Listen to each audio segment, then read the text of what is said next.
High বন্ধুরা, আমি মৌসুমি আর তোমাদের সামনে নিয়ে চলে এসেছি আরও একটা নতুন ব্লগ। তো আর তোমরা সকলে কেমন আছো বলো? আমরা তো খুব ভালো আছি। তো আজকে আমি ফার্স্ট ব্লগটা স্টার্ট করলাম সবজি কাটা দিয়ে। আজকে টিউশন পড়ানো নেই সকালে, ওই জন্য সবজিগুলো আগে কেটে নিচ্ছি। আর দিদি জামাইবাবু তো আছে দেখলে, তো রান্নাবান্না করতে হবে। আজকে ভাত করব।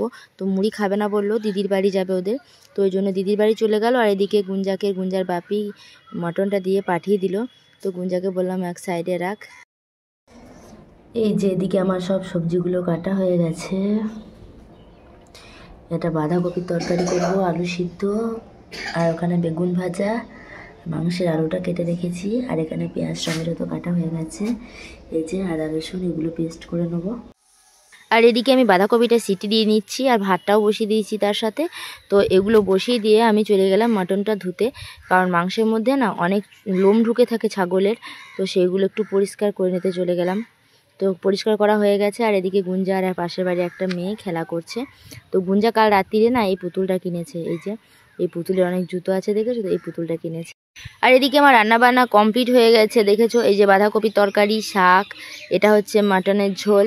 তো তোমাদের দেখাচ্ছে একটু তুলে। আমার ফোনে না চার্জ শেষ হয়ে গেছিলো, মানে অল্প চার্জ ছিল, ওই জন্য ফ্লাক্সটা নিভে গেল।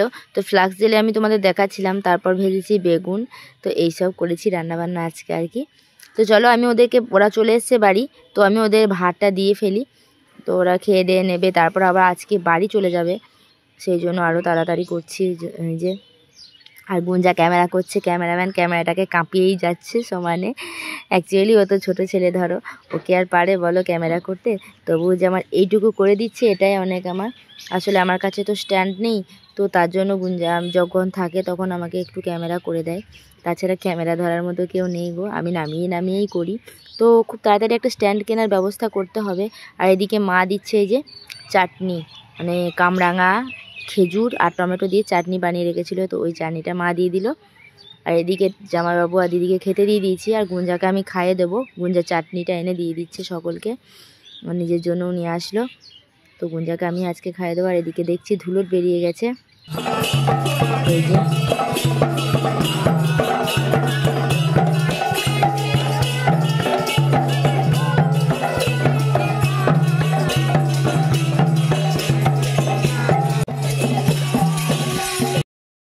এদিকে খাওয়া দাওয়া শেষ করে দিদি জামাইবাবু একটু রেস্ট করার পর আমি তো ঘুমাচ্ছিলাম, ঘুম থেকে ডাকলো যে বাড়ি যাচ্ছি বলে। তো তার জন্য উঠে পড়লাম। কী আর করবো বলো, সন্ধেও লেগে আসছে, মানে আর শুবো না, 4টে বেজে গেছে। তো ওরাও বাড়ি চলে যাবে, ওই জন্য উঠে আসলাম। গুঞ্জা তো উঠেনি, গুঞ্জা ঘুমাচ্ছে। তো সত্যি বাড়িটা দুদিন ছিল, ভালো লাগছিল, চলে যাবে তো ফাঁকা হয়ে যাবে। তো এরপর রাত্রির বেলায় আমি এই যে পিঠে বানাবো, মানে পুলি পিঠে, দুধ পুলি যেটাকে বলে, ভিতরে পুর ভরে। তো আমি ওই পিঠেটা বানাবো, ওই জন্য জল গরম করে আগে চালটা মাখিয়ে নিলাম, চাল গুঁড়িটা। তো এই যে তারপরে ওটাকে খাম করে ওর মধ্যে পুর ভরে ভরে আমি পিঠেগুলো বানিয়ে নেবো। আর ওদিকে পড়িয়ে উঠে আমি কিন্তু বানাচ্ছি এগুলো, ঠিক আছে? তো পড়ানো হয়ে গেছে, কেয়া ওদিকে বাড়ি চলে গেল। ওর বাবা আসতে একটু লেট করেছে, তো ওই জন্য ছিল আমার কাছে, দেখছিল পিঠে বানানো, তো চলে গেল বাড়ি। আর এদিকে আমি এক এক করে সব পিঠেগুলো বানিয়ে নিচ্ছি। অ্যাকচুয়ালি না আমি খুব একটা ভালো পারি না গো পিঠে বানাতে, তবুও চেষ্টা করি। চেষ্টা না করলে কি করে হবে বলো? মানে সারা জীবন তো আর কেউ করে দেবে না, তাই না? তো আমাকেই করতে হবে। আর গুঞ্জা বলছে মা গোল গোল পিঠে করো, গোল গোল করো রসগোল্লার মতো। তো গোল গোল করতে গিয়ে না ফেটে যাচ্ছে খালি বারবার। তবুও 3টে করেছি। তারপর এই যে দুধের মধ্যে ফেলে দিলাম। এই যে আমার পিঠেও তৈরি হয়ে গেছে। তো গুঞ্জা অনেকক্ষণ থেকে খাবো খাবো করছে, ওকে দিয়ে দিলাম। এরপর আমরাও খাওয়া দাওয়া করে নিয়েছি। তো আজকের মতো ব্লগটা এখানে শেষ করছি। ভালো লাগলে প্লিজ লাইক কমেন্ট করে দিও। আর আজকের মতো টাটা।